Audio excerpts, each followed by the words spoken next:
Welcome to Season 5, Episode 16 of the Family Travel Australia podcast. We are Paul, Katie and Jasper from the Feel Good family. Join us as we explore this great country, Australia, its people, places and cultures.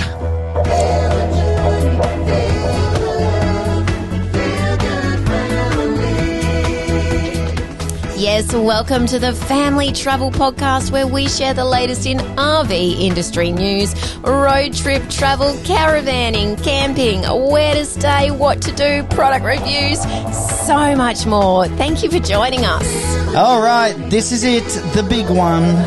Our lessons from Alapia, part 3 of a 3-part series. After 80,000 kilometres, 2.5 years travelling this great country of ours full time, we have got a lot to share. We've learned a lot, baby.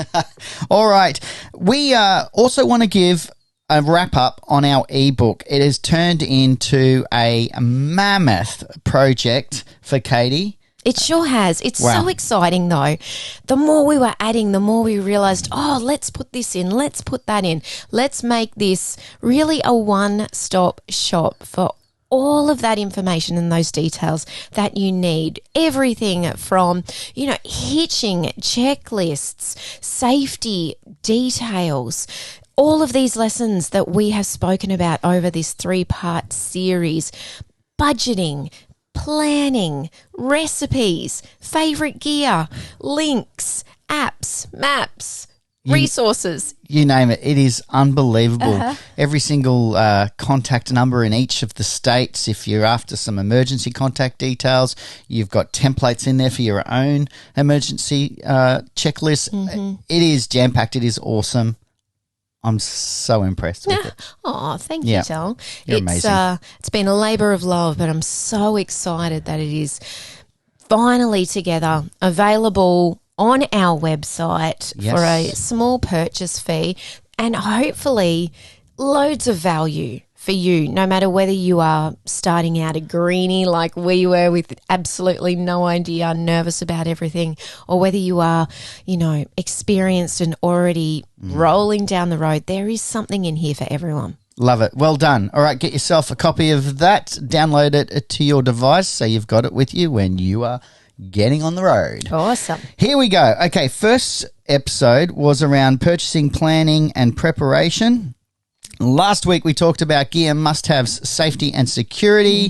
This week we are talking about what we've learnt from our lab year and the things we would do differently. Yes, really good information in this one, particularly with the things that we would do differently. It was interesting once we got talking about this. There were a number of things that we were both on the same page with. Yeah, that's right. We would change that, or we would think differently now that we are 2.5 years in. Yeah. So excited to share that with you as well. What we've learnt from our lap year, again, our 80,000 kilometres around the country so far. There's no order to this. There's no rhyme or reason. We basically did a massive brain dump. We put it all down on paper, and these are little gems, hopefully little nuggets of information and inspiration to help you.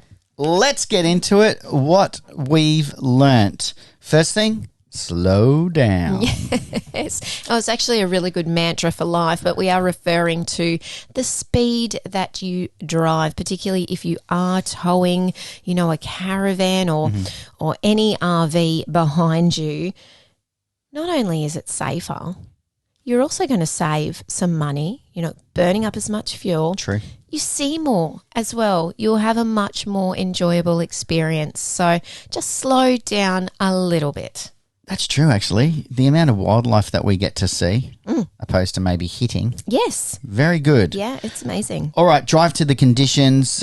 This seems very obvious, but it amazes us. Generally around the shoulder of school holidays and during school holidays, people will absolutely fly past us towing massive rigs, and we've decided that it's because a lot of the times they have limited time, so they're just trying to get to where they want to get to, but it's crazy. Yeah, better get there safe than not at all. Look, the Northern Territory is a perfect example with their 130 kilometre per hour speed limits. Wow.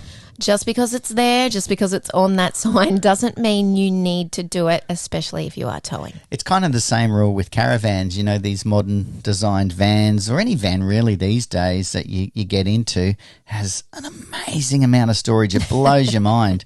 You don't need to fill those just cupboards. Because they're there. Yeah. All right.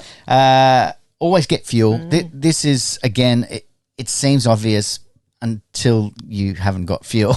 Yeah. Look, we actually have a rule, you know, particularly if we're driving in remote areas, if there's a service station and we can easily get in and access that, we will fill up. Even if we've still got 3/4 of a tank, Paul, we'll make sure that we stop in, fill up. You know, halfway is the limit. That's, you know, if I don't really let the truck get past halfway if I can help it. We do have an extended range fuel tank installed in the Hilux. It's 140 litre, which pretty well can get you anywhere. Yeah, and also break your bank account. True. All right. Check ahead for potable water. Again, it's like your fuel, water, although probably even more important. Yeah, it really is. And look, it seems surprising that this would be a lesson that we've learnt, but we certainly have. You know, you're on a mission to get somewhere and then you arrive and you think, damn, we didn't fill those water tanks. There are so many great apps. Wikicamps is a perfect example. So you can check ahead, have a look along your route, find where you can fill up at some of those amazing water stations around the country. Always have some boxed water with you too would be our advice. Again, particularly when you are camping out in those remote areas. Not all water is equal, even if they tell you it's drinkable. Look, that's right. Remote locations, remote prices, as we kind of joke, you know, they're not remotely near where you'd expect to pay for them. A box of water at Woolies or Coles for a 10 litre is normally around $4.50 to $5.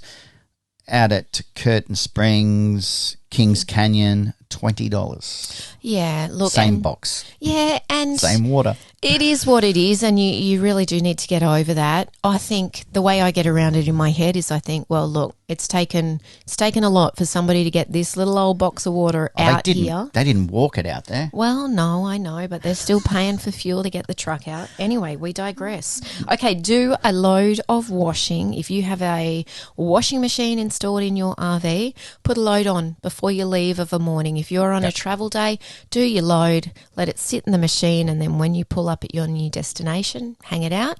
Easy peasy. All right, freeze meals. This is a great one because the worst question, as I've mentioned, you can ask your wife or your partner at the end of the day is, what's for dinner?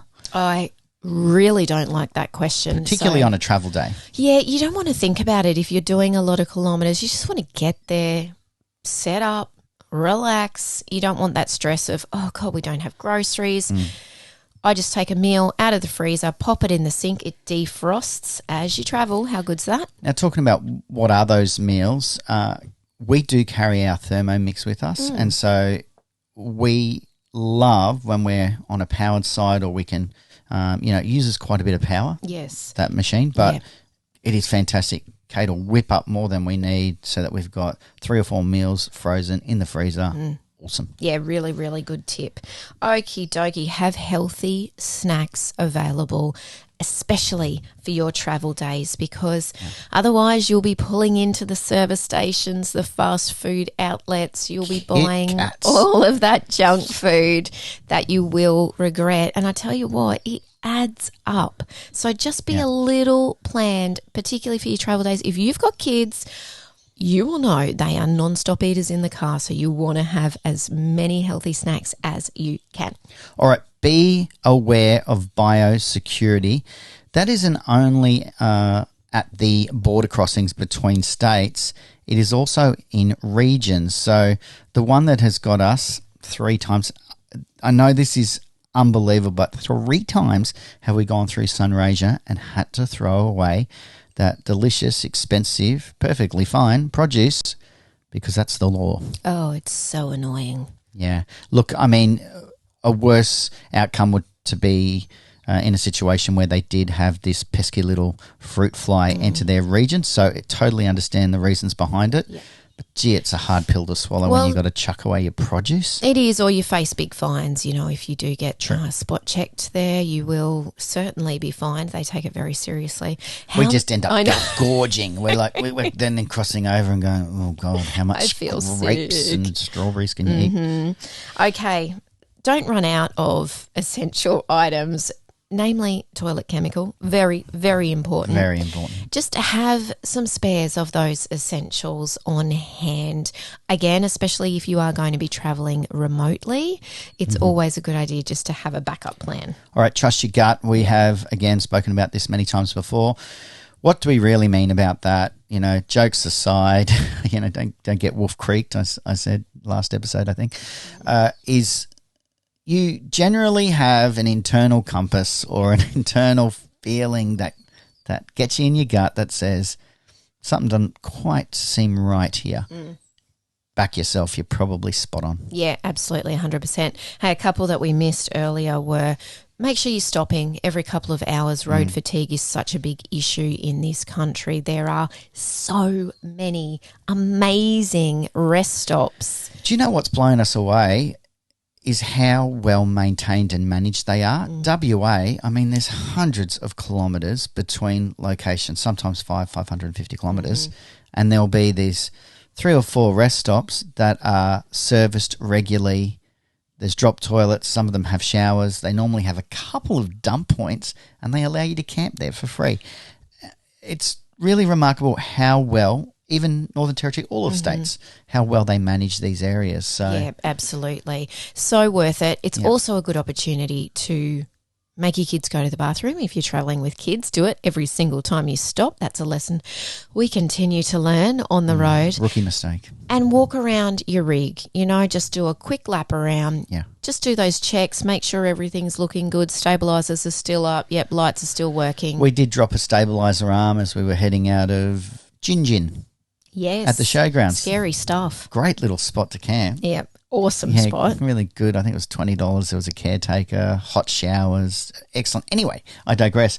Dropping a stabiliser is an incredibly loud and very scary unsettling noise. feeling. It wasn't that bad, right? But you don't really want that to happen, and I could have prevented that by just doing another check. Yeah, good advice. Okay, talk to your neighbours, whether that's at your caravan park, whether that's at a free camp, you know, just make contact. 2 reasons. Well, you're going to figure out what kind of campers you've got as neighbours. It's also going to create a bit of a buddy system. And, you know, we have met some of the most incredible people on the road. We've learnt some of the most amazing tips from other people, recommendations on campsites that you must go and stay at, or tips and tricks and you name it.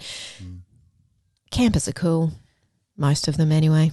Really, really quick story. We were out in the middle of nowhere, literally the very northern west corner of New South Wales, South Australia and Queensland, out near Cameron Corner.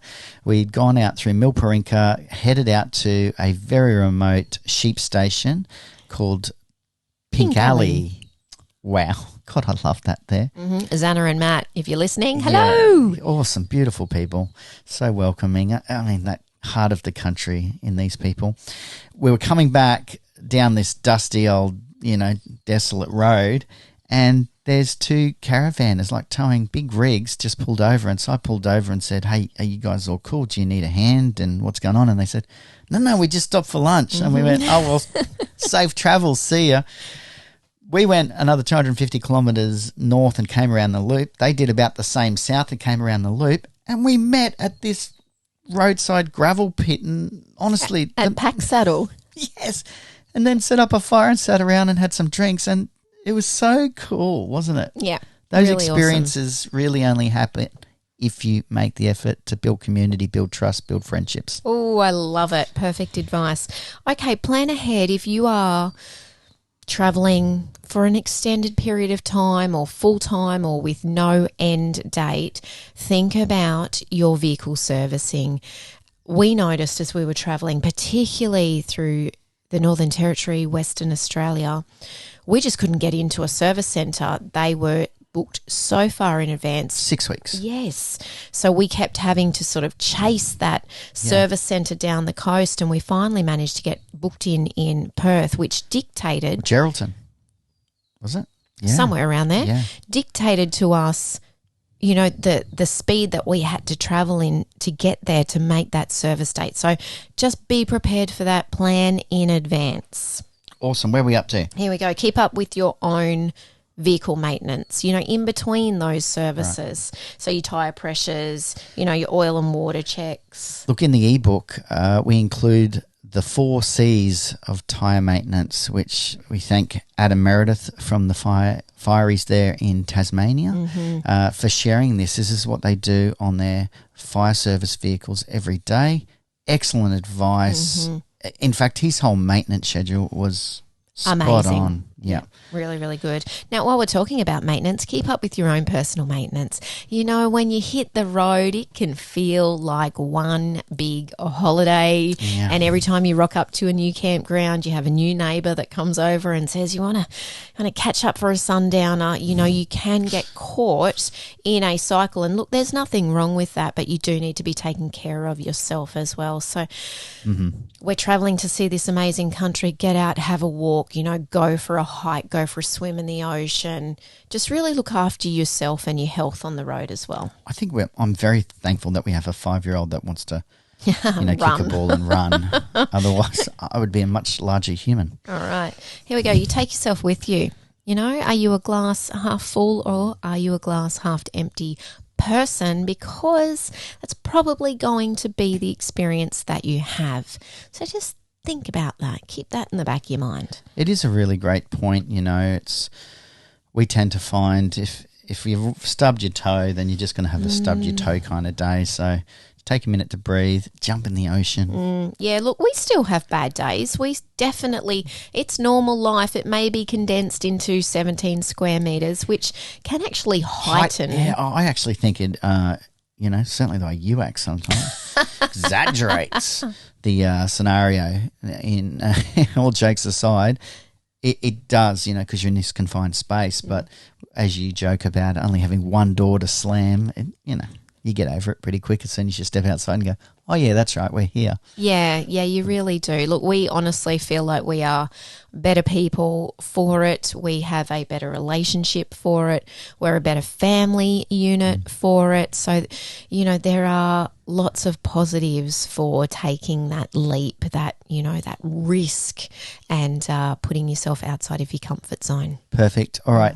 Don't not go somewhere because of the good opinion of someone else. This is one of those times when we say, don't listen to those naysayers if it's something that you've dreamt of doing. You've had this location experience up on your board, up in your office space, and you've been dreaming about it, then you finally get there, you meet someone says, didn't rate it, wasn't that good, don't bother. Yeah.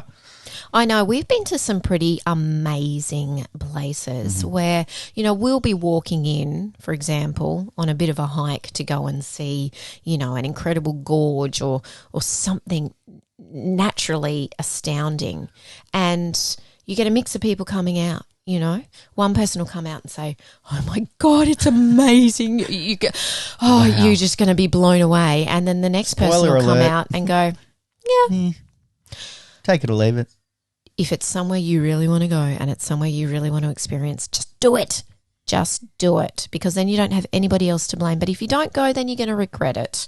Okay. There's always a spoiler alert on these walks, isn't there? Yes, I always joke about that with Katie as you're walking in and someone's walking out. They're like, oh, wow, wait till you da-da-da. And you're like, no. Yeah, let me experience it. Okay, take a selfie or 2 or 3 or 4. Get those family photos.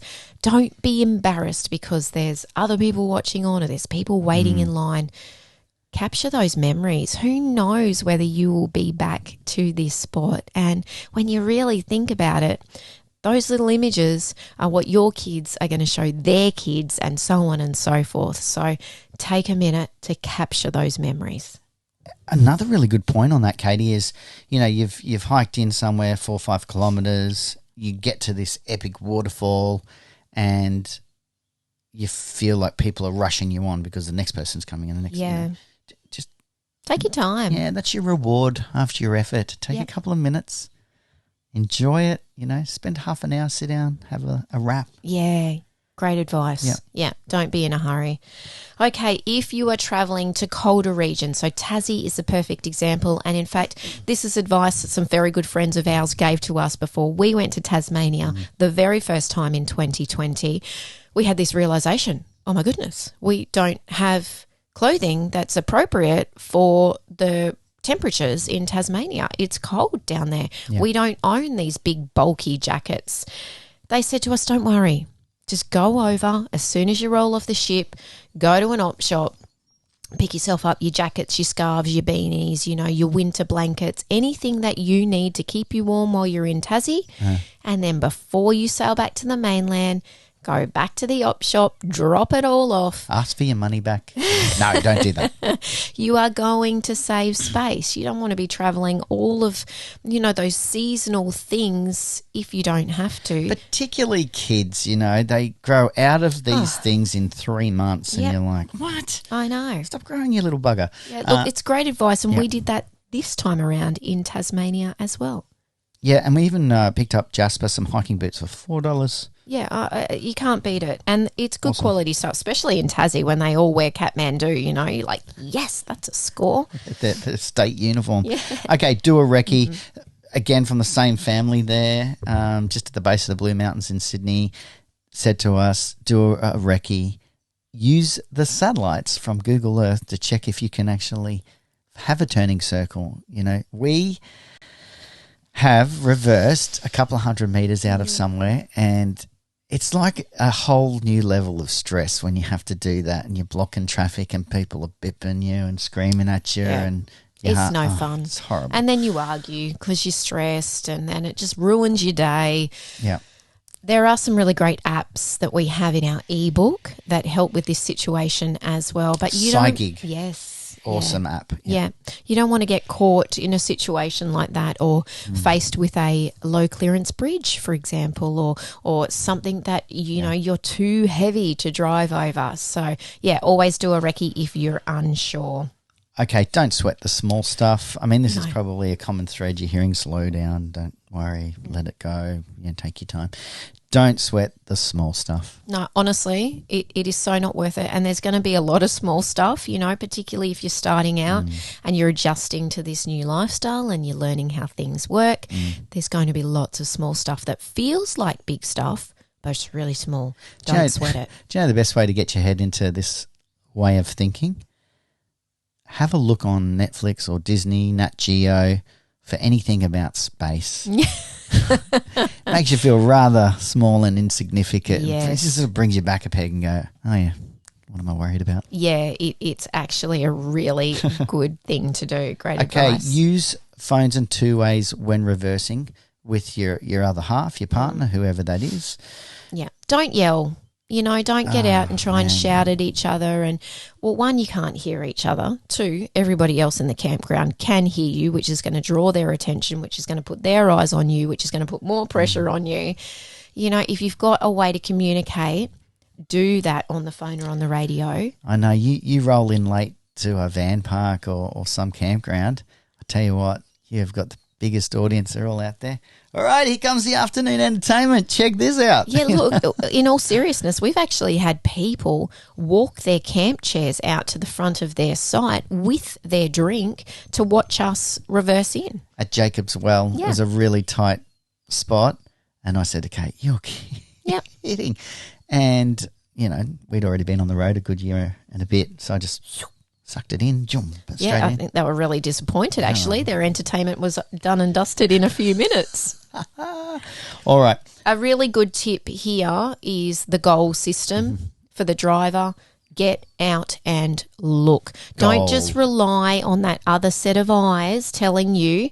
If the driver gets out, not only is he or she going to have a picture in their mind of where they're actually placing the rig, but it also does take that sole responsibility off the guiding person bringing you in. You're working together as a team. Get out and look. Edith Falls in Northern Territory. Amazing campground. One of our favourites. Wow. 2 ways. If you haven't got phone reception, did you say that already? Use your 2 ways. Yeah, perfect. Okay, talk to the locals. G'day, mate. get into the visitor information centres. You will have heard us say this a billion times. We love going into the VIX. We love meeting those passionate locals who are in there and can't wait to share all of the details about how amazing their town, their region is. Talking to the locals, though, you find out the non-touristy things. You find out the hidden gems, the real stories, where the real characters are. The goss. It's going to give you a much richer experience than if you just roll in and do what the tourist brochure tells you. Perfect. All right, go out back, but be prepared. Yep. In the ebook, we have dedicated a page of what you need to know before you go out back. We also have a dedicated YouTube episode on this as well with links. All the links are all active in this document as well, so you'll be able to press on it and go straight to that location. Pretty cool. The Outback is amazing. It is amazing and mind-blowing. And you know what I have found so fascinating is that every Outback is different. Yeah. Outback Queensland is so different to New South Wales, and then you get to South Australia and it's completely different again. Northern Territory is just mind-blowing everywhere. WA, like every Outback is unique. Don't think because you've been to one Outback that you've seen them all, because they are all so different. That is so cool. The world's best backyard, we call it. Yeah, well, we need to go Outback again and soon. Do. It's coming soon, actually. Ocean to the Outback. All right, now look, just because you are living in a smaller space or, you're camping doesn't mean that you have to give up some of those little luxuries. You don't have to go, we got to rough it now because we're, living on the road. We still have our coffee machine. That was like, yes. If we weren't taking our coffee machine, I was not going, baby. So, we still have our Nespresso machine. I still have my hairdryer and my hair straightener. We've got a little Dyson stick vacuum that is actually amazing to have on the road because it's quick and easy. I love it. Don't give up those little luxuries. You don't have to. You don't have to rough it. Okay, download movies, have a flash drive. Have it for the kids and have it for yourself. I tell you what, you hit 4 or 5 days of constant rain, cabin fever sets in, and you've got Paw Patrol the movie on repeat. Trust us. Your brain is going to explode.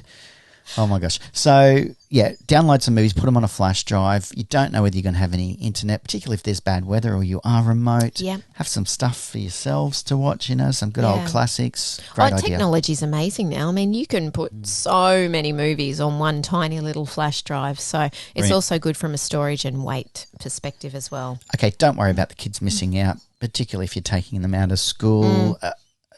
This is the best living classroom, rolling classroom experience that you'll get anywhere. We meet ex-principal school teachers that are taking a gap year, and they all look at us and go, this is the best education you can give your kids and yourself as a family unit. Yeah, absolutely. And even on the social side, we've talked to a lot of families who, yes, okay, we can get our head around the fact that we'll take them out and, as far as the school work goes, they'll still learn on the road. But what about socially? They're going to miss their friends. Yes, of course they're going to miss their friends. But there is an amazing network of people travelling this country. Yeah. Everywhere we go, we meet other families. Jasper now is so confident as a 5-year-old that he can walk up to a group of kids that are double his age, introduce himself and say, "Can I play?" And they all say yes. So the social side of things, I think, actually gets turned up a notch. They learn to be confident, resilient, trust themselves. There are so many elements to this. So don't let that be an excuse for why your family can't travel, even if it is only for a few months. Self-reliant, self-realised little souls. Incredible. Amazing. Yep. All right. You won't see it all. That is so true. Look, this is a common comment that we get. It is a common theme from our audience. You guys missed this spot. You totally bypassed that. Why didn't you go there? You just can't. And there's a really beautiful side to this, and we remind ourselves of this all the time. We want to go back. I want to go back to these places because they're amazing. We've got to leave something new to do when we go back, and you just can't see it all. We met again at Jacob's Well, our lovely neighbours there. They said to us, we've been travelling full-time for 22 years and we are still yet to complete our first lap of Australia. You can't see it all, but that's a real positive, It just makes it so exciting to know. And that gentleman, John, gave us the best secret recipe to a midgie buster that we have found. And that is also on the episode. Not so secret. Maybe that should be in the ebook. It is. Oh, it is. Awesome. Yet to read it myself. Yeah. Okay, put your awning in. Great idea. Always. Just get into that habit. Particularly if you're going out for the day, you don't know what the weather's going to do. I mean, we would say if you can get ground dogs, our number one. Yes. Gear. Also in the ebook, some good info on those. Yeah, grab them. But if you haven't got those, then you need to put your awning away. Yeah. You don't want to be woken up at 2 a.m. with things flapping and worried about your awning getting ripped off. Oh, things change. Weather changes. They don't always get it right at the bottom. This is a lesson that we just seem to have learnt over and over and over again.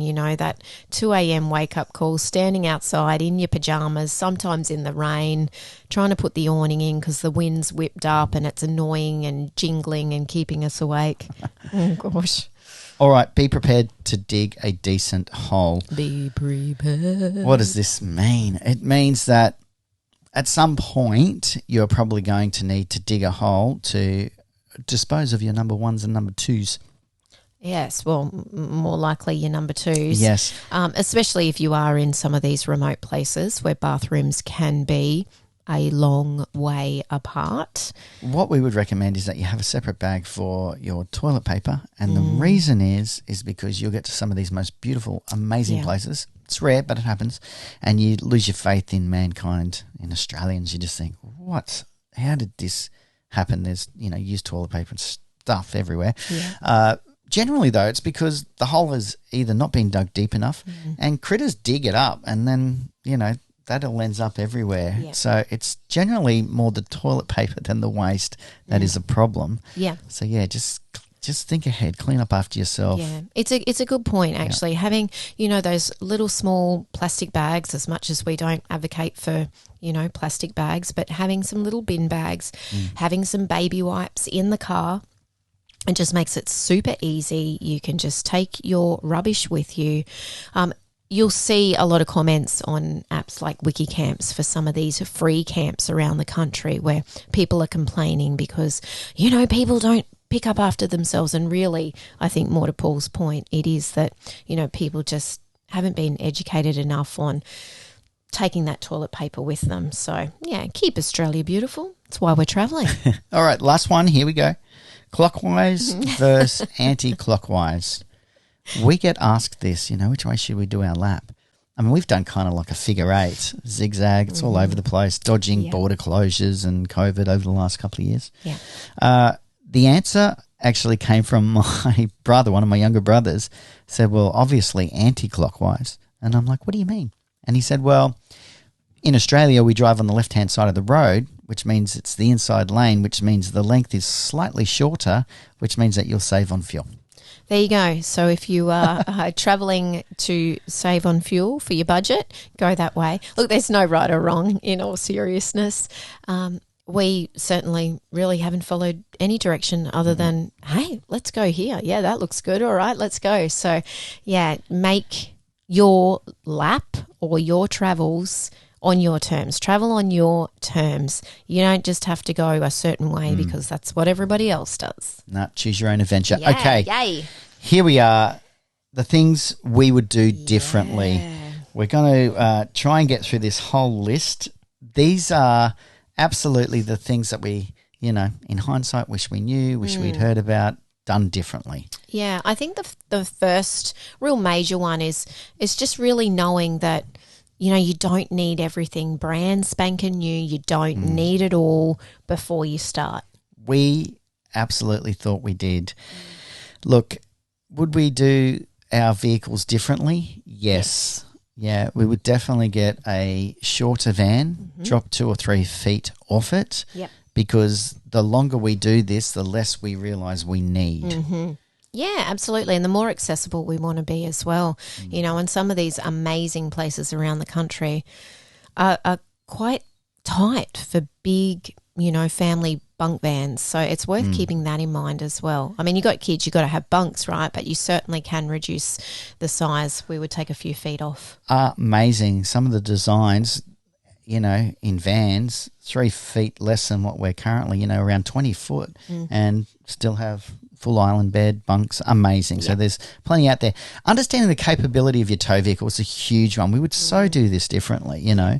The Hilux has not missed a beat, unbreakable Toyota. You love that, and you could get it repaired anywhere, any corner of Australia. Yes. So an amazing vehicle, but it's crazy. Like, if you're going to buy a new vehicle, then really consider the upgrades pre-registration. In Queensland, you can get a GCM upgrade, which is a gross combined mass. That's the 2 vehicles, your tow vehicle and the van or whatever you're towing, combined mass. You can get upgrades to your suspension to really make that give you a lot more room, a lot more leverage and wiggle room with what you're towing and what you're putting into that vehicle, into those vehicles. If you do it after registration in Queensland, it doesn't change. It's absolutely mental. It does not make sense, but that would be our best advice, is really get past the marketing spin, 3.5 towing capacity. Get past that and actually find out what you can put in those vehicles or what you need to do to make them have larger capacity. Yeah, and legal. Great advice. And legal. Yes. Okay, we would have free camped so much earlier.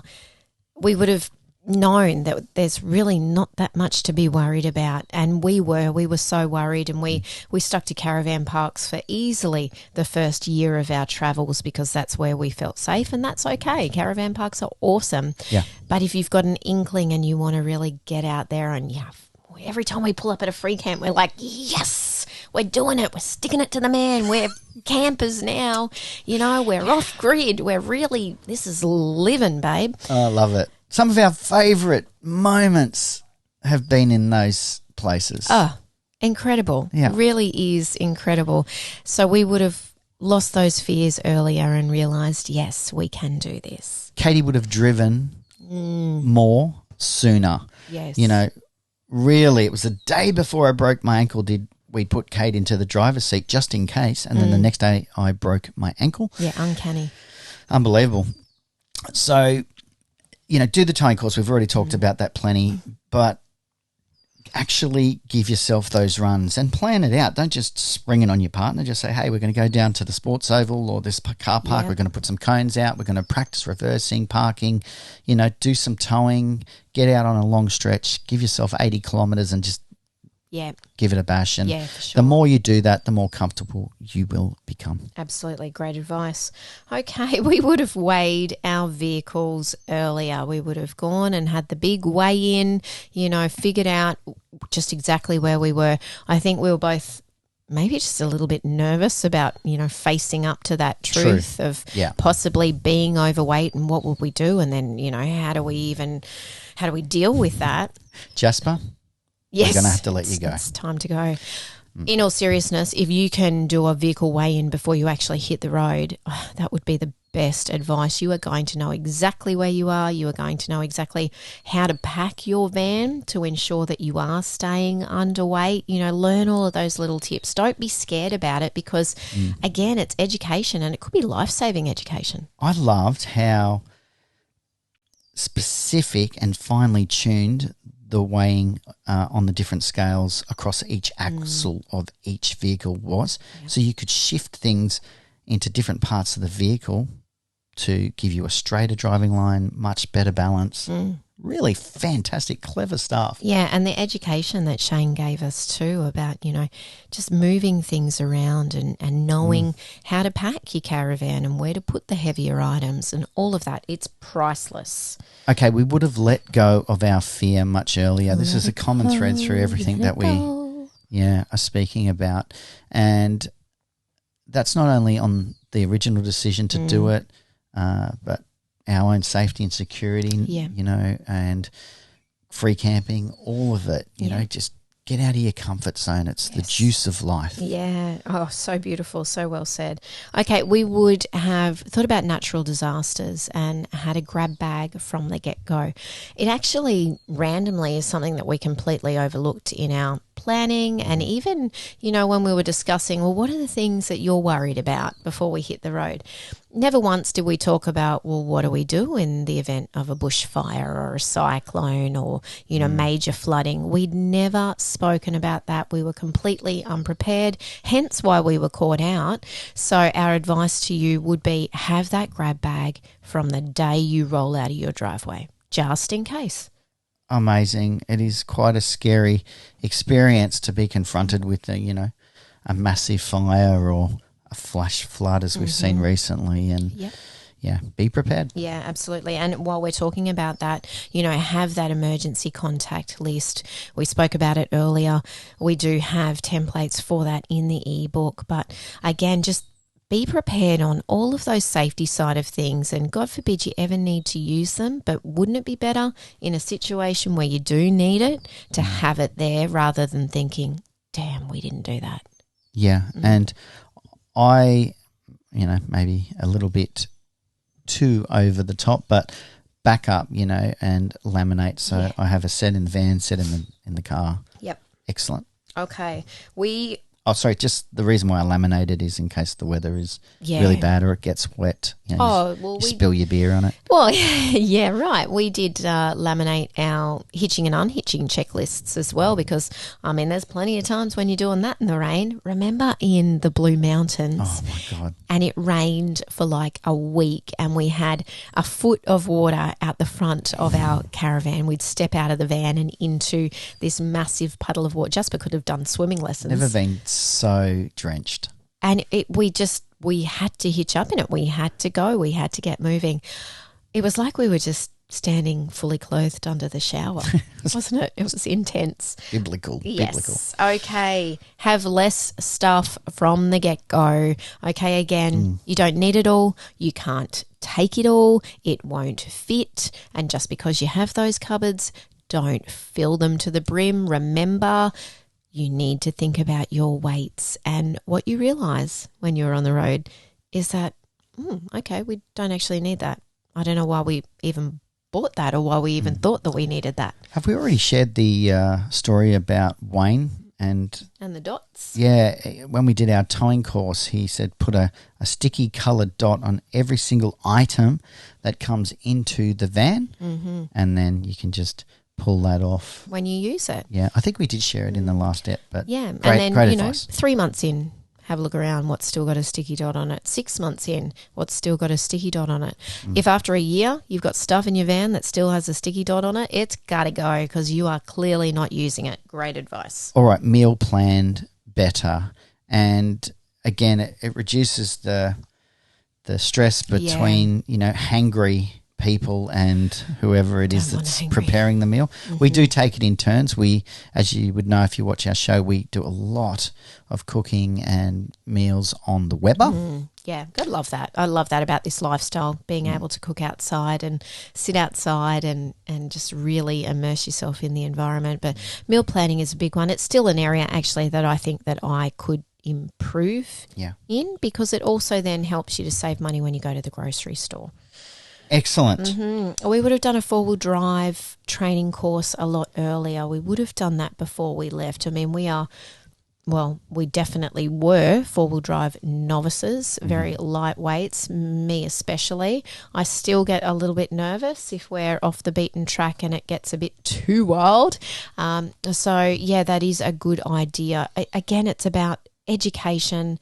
It's about knowledge is power. It's about getting you slightly more comfortable with this new lifestyle. And it's exciting, isn't it? It's been a long time between life lessons and, learning from a teacher, a sensei. Yeah. So to have someone actually impart that knowledge with you and you walk away going, wow, I feel encouraged. Yes. I feel encouraged here. Yeah. It's excellent. The best thing you can do. Yep. We would have researched a lot more information around solar power how to harness the energy of the sun, lithium battery setups.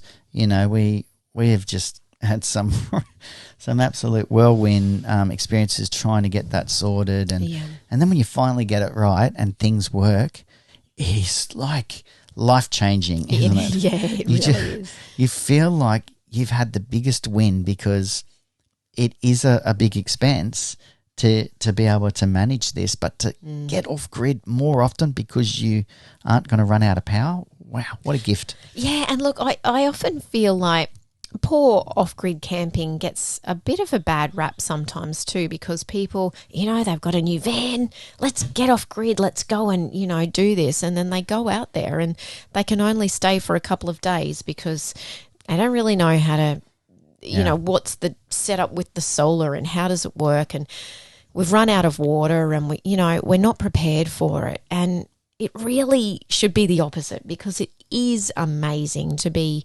in the middle of a sheep paddock with your closest campers 4 kilometres down the road, and a hot artesian spring coming up that you can bathe in and watch the sunset. It's amazing.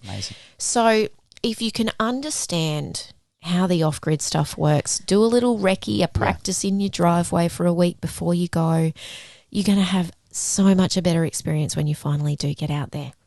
Okay, we said it before. The only silly question is the one that you don't ask. And this is in relation to the entire lifestyle, whether that's when you're at the van shows and the big, camping and caravanning super shows. Ask questions. Do not be embarrassed. You want to know this information. You do want to stretch yourself, change your perspectives, ask the experts or ask your fellow campers. Really do ask that information, and it's amazing how often people genuinely want to add value. They want to help. They want to give you this advice that they feel could make your situation or your life or your lifestyle better. Yeah, awesome advice. All right, can you believe it? There you go. Things we would do differently, lessons we have learned after 2.5 years, 3 years this year. I mean, it's just amazing to think, time really does go so quickly. And this lifestyle is awesome. We don't even want to think about stopping yet, because we still feel like there's so much more to see. We still feel like from a personal point of view, we're stretching ourselves, we're putting ourselves out of our comfort zones, we're growing as people, we're growing as a family unit. There's still so much more. So hopefully what we've shared with you over these last 3 episodes can help inspire you, can give you that little spark of determination or whatever it is that you are needing to really take that next step for your dream. Look, the last thing I really want to say is that Australia has exceeded our expectations. Beyond our wildest dreams have we been to places, met incredible people, had incredible experiences, and got to share this as a family unit. It has made us better people. And for that, it does make your life better, and it certainly does. It's the pebble that you drop in, it ripples out, your attitude towards other people and your appreciation of what we have here in this incredible country, improves every day. So just awesome. Look, you only get 18 summers with your kids. Yes, that is our quote for this episode. Yes. Ooh, doesn't that hit home hard when you really start to think about it, and then you assess what age your children are and you think, well, hang on a second, we've already had 5. Like, we're on the countdown already. Yes. All right. So that should hit you in your heart. Yeah. Nice. We'll leave you with that one. All right. We will wrap it up there. Thank you so much for being a part of our journey. Some exciting things ahead for us. We've got some live speaking events. We've got our Channel 31 TV show, absolutely kicking goals, our podcast, our YouTube channel. We will have some live Q&As coming up later in the year. Yes, lots of really, really good stuff. And again, all with that hope to add value and just really enhance your experience as well. All right, that's it from us.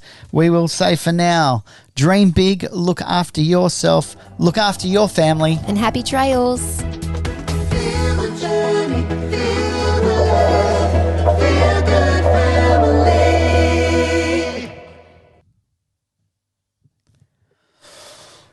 houses. Yeah.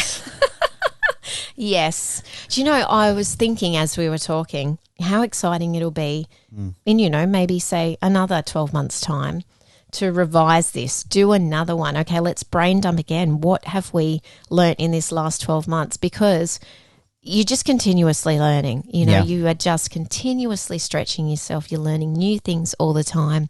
So it'll be exciting to see what we can add to this list. Look, we probably could ask Jasper from a kid's point of view as well, add some kid perspective into there. That could be interesting. Yeah, that's a great idea. Dangerous. Yeah, I know. Well, we all know he can talk underwater with a snorkel in his mouth. Now, we are going to be taking the next 2 weeks off from actually delivering content. Yeah, woohoo! I know. We are a little bit excited. Some really great downtime for us to reconnect with our family, get some hugs happening before we hit the road again. Exciting travels ahead for the rest of the year. So good. Can't wait to bring that to you. For now, we'll say see you later. Bye. Bye.